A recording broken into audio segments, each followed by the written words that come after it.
Hello, my Asian friends living in Asia or else any other part of the world. I am your Asian friend, living, residing, and thriving in South Asia. By any means possible, or maybe by miracle, if at all you are right now listening to me and able to understand what exactly I'm telling you, be it a man or woman, I do not care. If you are someone who is right now living in the country Afghanistan and is able to understand what exactly I'm telling you right now, then my brother and sister, I have one special request to make to you first, which is to provide us with the subtitles of any of the native languages spoken within your country, Afghanistan, because we do not speak in that language. But I would personally love to reach this message to as many Afghani people as possible in your country or all across the world, and especially to the people who are in the leadership position in your current government, because the message or the suggestions or request I'm going to make in the next section will be very, very beneficial for you, not only as a country, but also as fellow Asians.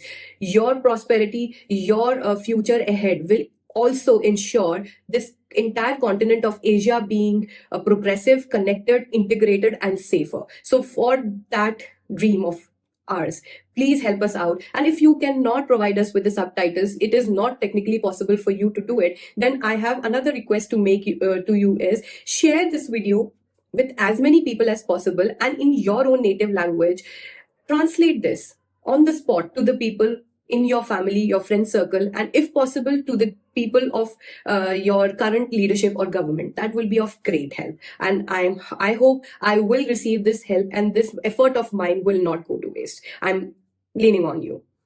India and Afghanistan are two of the major countries, geographically speaking, when it comes to the southern part of the continent, Asia.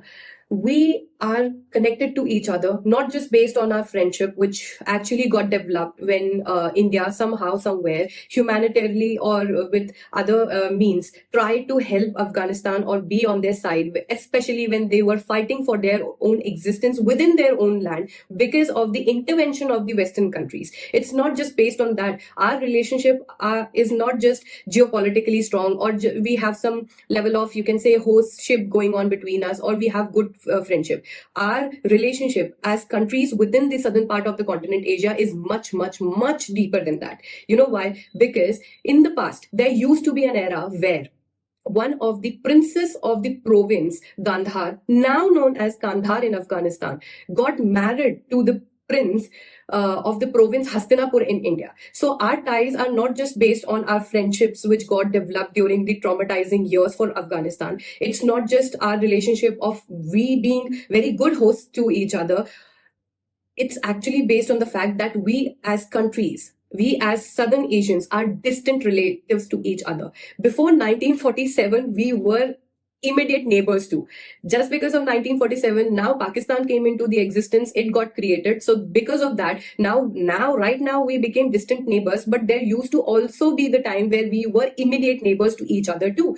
So considering all these levels of relationships we always shared in the past, and we are sharing it right now, I have certain viewpoints to make, and I hope you guys who are Afghanis listening to me will take it as all these suggestions are not just coming from any of the random Asian country or else any of your random neighbors or your geopolitical allies, but you will take this message as a message coming from your distant family member or your distant relative, especially your Indian daughter, your Indian granddaughter, your Indian niece, or your Indian sister. You will take like a family person or family member requesting you or suggesting you for your own good. And I hope this message will be taken in high regards for your own benefit, and you will understand the good intentions behind this message which I am about to share with you. And it won't be taken in a wrong way. It will be taken positively, considering that our ties have always been so deep and so beautiful with each other. Hello, salam. Hello, salam, namaste. Taliban government, aka the current government of the country of Afghanistan. I'm damn sure, as an Indian, I'm saying all these things to you. You guys, as Afghanis, will take it in high regard and will respect my request, my message, and my opinions about the situation, of course. But considering that we as countries always had very, very deep ties, not just based on our friendship, but us being distant relatives also. Apart from that, we are Asians, and more specifically South Asians. So that being said, Taliban government, I would start with sharing my viewpoints, what exactly I think or exactly the world thinks about you guys. And then I will switch on to suggesting certain points to you which might help you run your country better one day and change your image all across the world. So let's start with the viewpoint. Taliban government, the leadership in Taliban, all I want to say is that you using certain tactics dictated or described in your religion, which you predominantly follow, which is Islam, to get your country back from the hands of the Western nations who are unnecessarily intervening in your region for your resources. Those things made sense up until the point you guys were fighting for your own existence in your own land. Right now, the war is over. I understand. As an Indian, all the triggers around any other random country lecturing you about how you should run your country, how it should be, the people in the country should be treated and all. I understand all those triggers because up until 1947, India faced a similar situation where any other Western country or any other country in this world wanted to just invade India, lecture us that whatever we do is wrong and they suggesting is correct, and they wanted to exploit our resources. They exploited our resources, looted us to the point that we had nothing left and left our land in shambles. So I understand all those pain points as an Indian, as an South Asian. I totally understand your trigger, but you cannot keep on hiding behind those triggers and make the mistakes which you are making right now, which is to project your region, your government and religion as something which is so stringent and narrow that it cannot allow its followers, half of its followers, to have a good quality, healthy, peaceful life. Meaning by distorting or misinterpreting your religion, you cannot impose, and you can, but you should not impose certain restrictions on half of your population which follows your religion. Meaning, you cannot exploit or you cannot suffocate your Muslima or Momina who actually are born into your religion or else converted to your religion within your region. That is not fair. You know why? Not only it actually distorts the image of your countrymen, but it actually distorts the image of the Southern Asia, the continent of Asia, and especially the religion which you love so dearly. You want all those labels to be put up on your religion because if you think, yeah, we do not care, why? There are so many other Islamic countries who are actually actively trying to prove that within their framework, which is a religious framework, the women in their country do have a good quality, peaceful, productive, progressive life. So you are not only hurting the women within your own region, but you are hurting the women within your own religion. It's hurting so many other women also. And those women are your sisters, your daughters, your nieces, your wives, and so many other. Without them, if you think that this world will respect you just because you came into the leadership and power, then you're highly mistaken. With guns, with bullets, you definitely got your region back. But if at all you want respect within your region, within your continent, within South Asia, or else in the world, you will have to give the respect which your Afghani women deserve. Not just by the worldly standards, but by the standards of Deen. Whatever deeds you do in dunya, as per the Deen, and all those deeds are kind, humanitarian, loving, peaceful, in the framework of Deen. That is something will of course ensure you the heaven. Of course ensure you the heaven without the bloodshed. With bloodshed, I understand some people do believe that you might get the heaven, but why do you have to do the bloodshed? Because with bloodshed comes nothing but chaos for everyone. Not on the one who is actually fighting the war, but on the innocent people also. If at all you can ensure a Jannah for yourself by following the good deeds in dunya within the framework of Deen, why will you not do it? Because this way you are also ensuring that there is least amount of pain and hurt or bloodshed for anyone possible. You are focusing on the great parts of the world. You are making the world a better place, not only for your gender, which is male, but for your gender, for the gender female from which you came out. Without your mothers, will you be alive? No. No, without your wives, your kids won't be into the existence. So treat them well. Treat them nicely. I'm not saying that you have to treat them as per Western standards. Hey, come on, I'm an Indian. Look at me. Even I do not agree with whatever the Western countries want to blabber to us. I do not believe that bullshit. I understand some people in my country happily accept whatever bullshit the Western countries are projecting to them. Of course, within my country, such level of stupidity does exist. I understand that. But there are so many of us Indians who never ever take any lectures from Western countries. We do what is best for our country as per our rules. But we also ensure whatever good is coming out from any other country possible on this earth, we do accept that. And the good thing is that within your religious framework also, you should treat your women fairly. And how fairly it can be, how fairly you can treat them, I will let you know in the next section. This will be my way of suggesting you how you can fix things, or requesting you what exactly you should make the changes in your mindset, in the way you run your government, so that you can stand proudly right next to any other country in this world, not just Western country. As an Asian, as a fellow South Asian, I would love to see you grow, you prosper by using your own unique framework, which can become a great example for all the people in the world in the upcoming future. I do have that kind of positive intentions. From that only, let me tell you how exactly you can fix this situation and change your image, change your narrative all across the world as a government into from negative to a positive one. Within the religious framework which you guys follow, I understand there are certain strict rules for the Mominas. One such rule being, actually two such rules being, that women have to do the parda. They cannot roam around freely as much. And the second thing is, if they want to go out, they need to have a mehram with them. And they have to avoid being alone in the company of na mehram. I understand. This much I know for sure. But who said while following this rule within the Islamic framework, the women have to be uneducated, unemployed, dumb as hell? Who said that? Who told you that? No, you should not keep them uneducated, unemployed, dumb idiots. You should not keep them like this, because in this entire world, in any of the countries possible, Islamic countries also, they are actually trying to educate and employ their women as much as possible while following the frameworks of their region, especially the Islamic countries. You know why? Because they understand the need, the want, and the goodwill of educated women giving birth to next generation.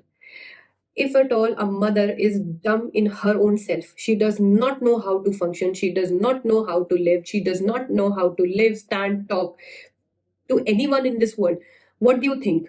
How is going to be the next generation in this day and age of so much level of competition?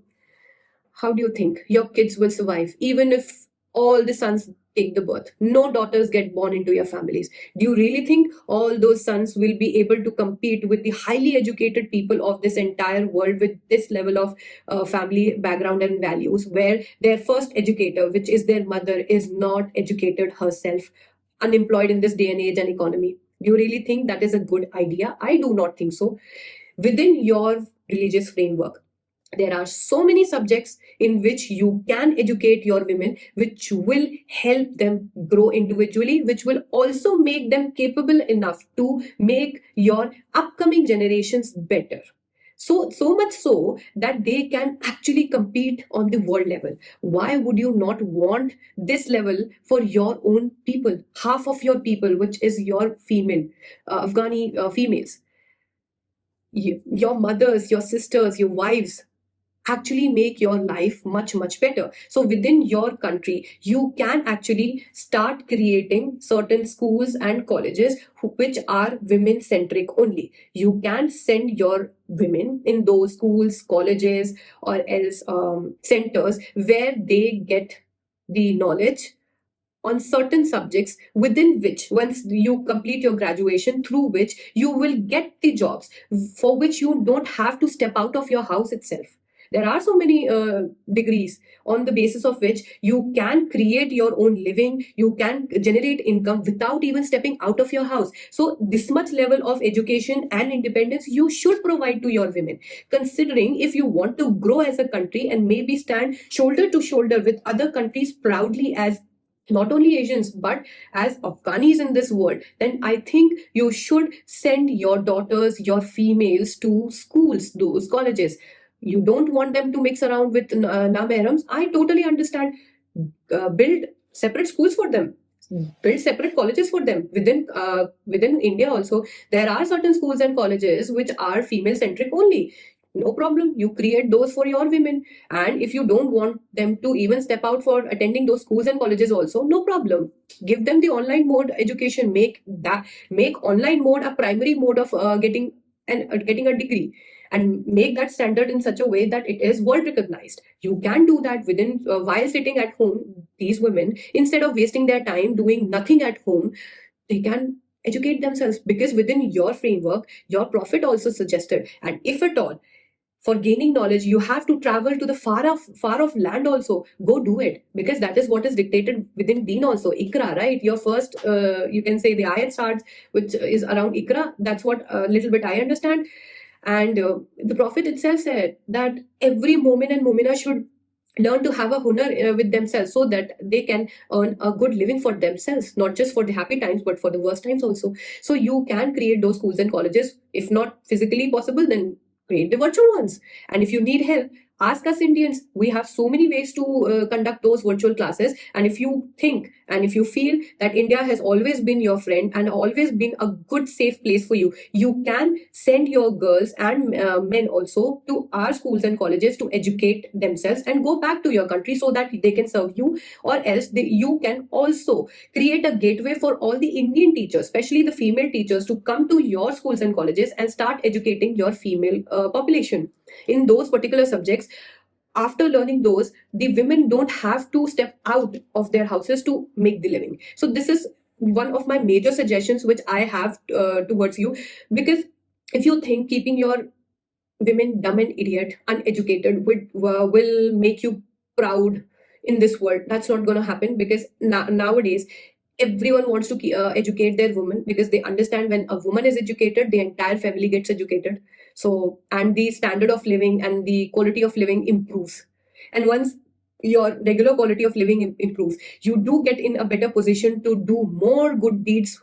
And if you do those good deeds within the framework of your deen, of course you will ensure Jannah without creating any wars and chaos. Because in those wars, not just the enemies are losing their lives, but your kids, your family lose their lives too. And I am damn sure you as Afghanis understand this better, much better than any of us.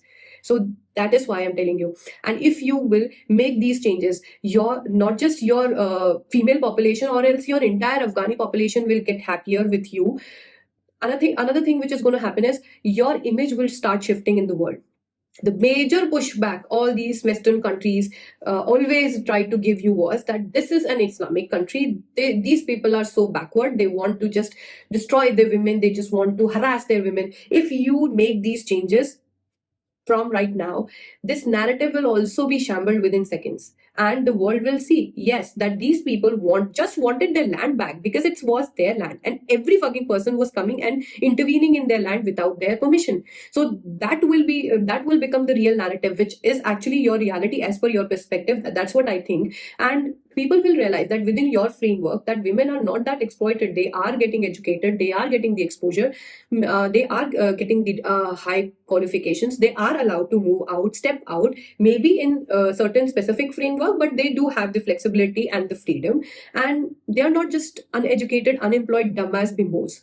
They are good people, and within the framework, they do enjoy living their life in their country, Afghanistan.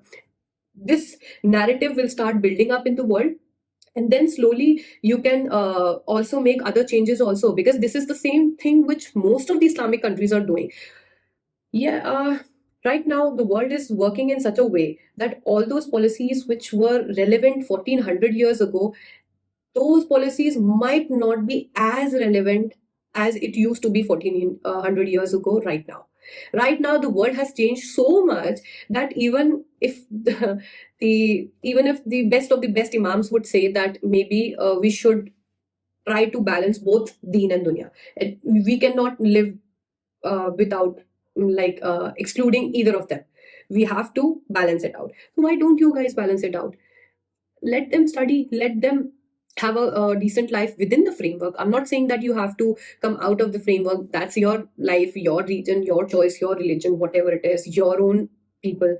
But still, my suggestion as an Indian daughter is that let them study, let them educate themselves, let them have degrees, let them have jobs within which they will be able to generate some income for your own family.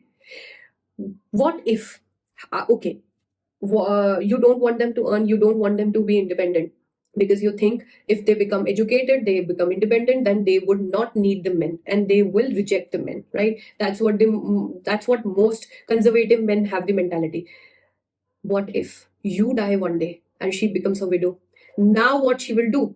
Only the low of the lowest jobs are left, which you fear the most. Now she will be forced to do that. Will you like it when you are seeing her from the other world? No, you will not. You will hate to see her in that position. And that will be more hurtful for your family and your generations to come, and your kids and your religion in large. What if, okay, if you are alive also, you are not dead, you are alive, but you are paralyzed. You cannot tell her talak, okay, and she cannot leave you behind. She cannot marry someone else for her own survival.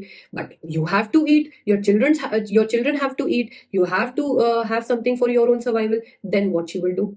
Of course, in that situation, she will have to stoop to the low, because because she's not educated enough, because she is dumb. She did not get a degree so that she can have at least an online job where she is able to not make much money, but at least have some form of livelihood for us by the time you get healthier. Have you thought about those situations when women are get uneducated and certain atrocities happen now within those families? Those women have to steep lowest so that they keep their families afloat, because women will never abandon their families. That's what our nature is. So if you don't want those things to happen, so please think positively and start educating them. Let them educate themselves within the confines you have. I'm not saying that start following randomly the Western countries. No, not at all. Psychology you can teach them, history you can teach them, social sciences you can teach them, political science you can teach them. There are so many subjects for which you can be professors, teachers, PhD, doctorate, researchers, and you can be psychologists, therapists. You can be computer science engineers also. Everyone fucking now wants to be a computer science engineer, IT engineer. For us, we do not have to move out of our homes. These companies force us to come to the office simply because they have certain bills to pay, which can only be paid when we show up. Otherwise, as per our work, we do not need to go to those offices. So within your countries, you can create an environment where the IT and computer science hubs can be created. All these individuals can grow further, and within that IT CS workforce, females can also be incorporated within your country. You don't need to open big you can say buildings with so many company labels. You can tell them that register a company in our country and you can function remotely, no problem. And to female employees, you can give them the flexibility. If you are a female, and especially an Afghani female, you can opt out of coming to the office so that they can be the part of workforce. They can attend the meetings, but maybe virtually or remotely, working from their homes, being a computer science engineer, being an IT engineer, not only working for your own country and your own country's economy, but also working for the world, earning the money with their skill set and bringing the money to your country so that your economy can grow. You are actually missing out on the 50% of your economy resources, human resources, who can generate major chunk of your economy moving forward and lift you out of this war generated debt and shambles. You can do that, you should do that, and I don't understand why aren't you understanding that. If you want if you want help, if you want infrastructural help, if you want human help, if you want knowledge help, you can always reach out to us Indians. When we said no to you, we never said no to you. You can come and study with us, and you can also invite us in your country to study with you. We can do the research work together, we can do science projects together, we can do IT and CS work together, engineering together, and arts and craft exchange. So many levels of exchanges we can do as two countries. And if we come to your country and open our consulates and start building with you, start having those events, of course the narrative around your country will change, because India is seen as a democracy where people have freedom for anything and everything, which is a human right, which is a birthright. So of course, in association with us, if you are doing these knowledge programs, these educational events, these technical events with us, doing this student exchange programs with us, of course your image will also improve too, and that should be your narrative and that should be your future goals, because you have to build your own country. Getting the leadership and just imposing all these stringent rules will not make you survive for long, because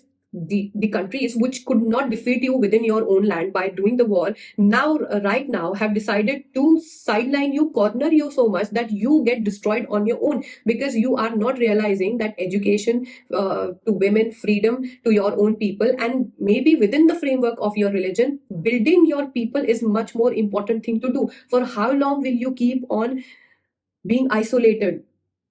If at all you will be isolated this much by the world, you will never be able to survive the way you deserve to.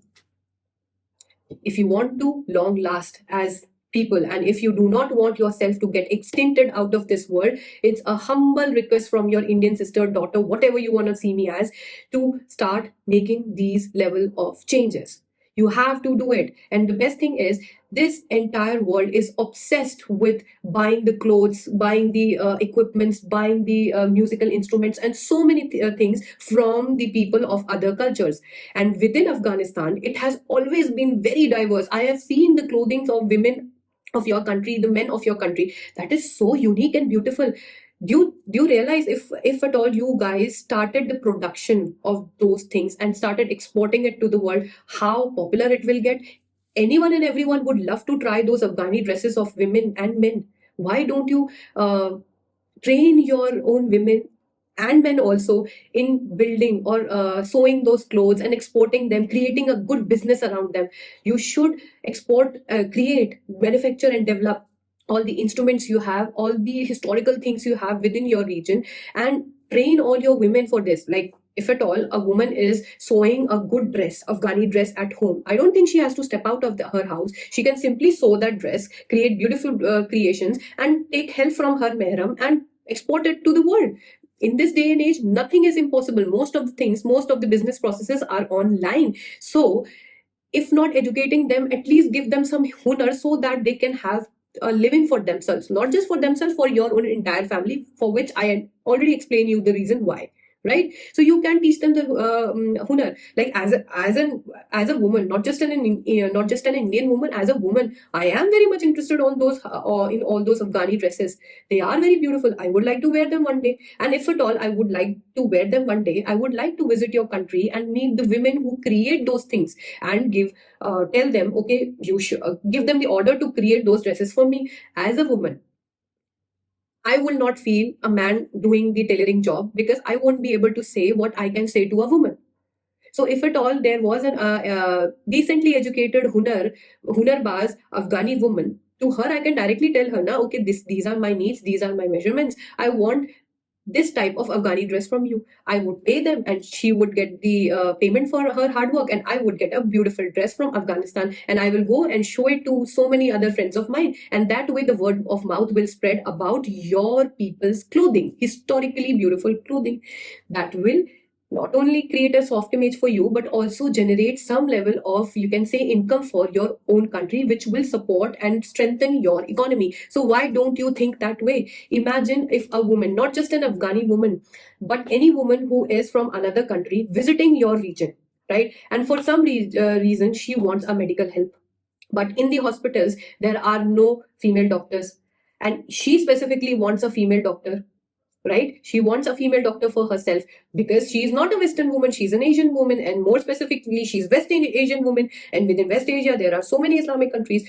How will you handle that situation? How will they feel that, okay, I came to visit the country of Afghanistan in the southern part of the continent Asia? They don't even have one female gynec for my problems. Next time onwards, I will not come to Afghanistan. And when she will give this word of mouth to other people will also be like, okay, we were planning to go to Afghanistan with our family, but we have daughters, granddaughters, and mother with me. If at all something happens to them, anything happens to them, they don't even have a female staff. They don't even have female nurse, staff, technician, doctors to cater to my needs. What if something happens? Okay, let me just quit going to Afghanistan and let me avoid it. You're losing on tourism as well, which is also a great factor in booming the economy and strengthening the soft image around the country and your country's income and economy. Why don't you think that way? Even if for your own women you think that, okay, they are so worthless that even for child rearing also they do not need any medical help. Okay, that's your narrative. But if at all some people from other countries are coming to visit you and they have certain medical problems and they are female and they are not comfortable with the males in the hospital, how will you handle that embarrassing situation? Have you ever thought about it? You should at least, you should educate your daughters, your women, to be doctors, nurses, technicians. This is a noble profession regardless of the religion. You should be helping people. You should try to save lives. Of course you will get bonus points from your god. At least for these professions you can allow them, because that not just makes your women life easy, but it also helps the people who are coming out of the coming from other countries and trying to visit your region. You being very safe, you being very sound, you being very friendly is good, is very good. And as an Indian, I do appreciate, and as an Indian, I really want to visit your region. But if at all, as a woman, I am seeing that there are fellow Afghani women who do not get any education, who are being locked inside their homes, who are only seen as child making machines. And while they are giving births to their kids, they have no female nurses around them, no female technicians around them, no female doctors to do their deliveries, and no female caretakers post deliveries. even in the basic of the basic needs for which you think they are only built for. They do not have the educated, qualified female assistants. As an outsider, do you really think I will feel nice to come into your country? I know you guys are very nice. You guys are very good hosts. You do love India, and we as Indians love you, and we do see you as our brothers. So, as your sister, I'm requesting you, asking you to consider these viewpoints and start making changes. And if at all you need help, please reach out to me. Please reach out to the concerned Indian people, and please reach out to our concerned Indian government. I'm sure they will be able to help you, and we will help you on the basis of humanity, on the basis of our friendship, and on the basis of our deep rooted ties. We are distant relatives, we are family members. If we will not help you, who the hell we will help? That's what I'm trying to tell you. Try and consider these suggestions within your religious framework. You can make the changes, and you can create a good soft image for yourself. You can make the lives of your own people, especially the women, better, and you can create these job avenues, or else the working avenues. You can do this level of manufacturing, which will in turn boost your economy one day. Because for how long will you keep on fighting the wars and thinking that you will be able to survive? For at least next 20 years, your focus should be to rebuild your country in your own unique way, to the point that you hit a point where you start seeing a future where you create a very beautiful but unique from the world Afghanistan for yourself. As an Indian, these were my suggestions, and these were also requests, because I understand it's your land, your people, your choice, Talibani government. But if at all you are considering these points, it will be of great help. And as your daughter, as your sister, Indian sister, Asian sister, your South Asian sister, I will be super duper happy, because if Afghanistan thrives, if Afghanistan is progressive, entire continent of Asia is progressive and safe. And that's what we want to do on this channel, where we are aspiring to unite and integrate Asia once and for all, so that it becomes the best continent to live in. Okay? Bye.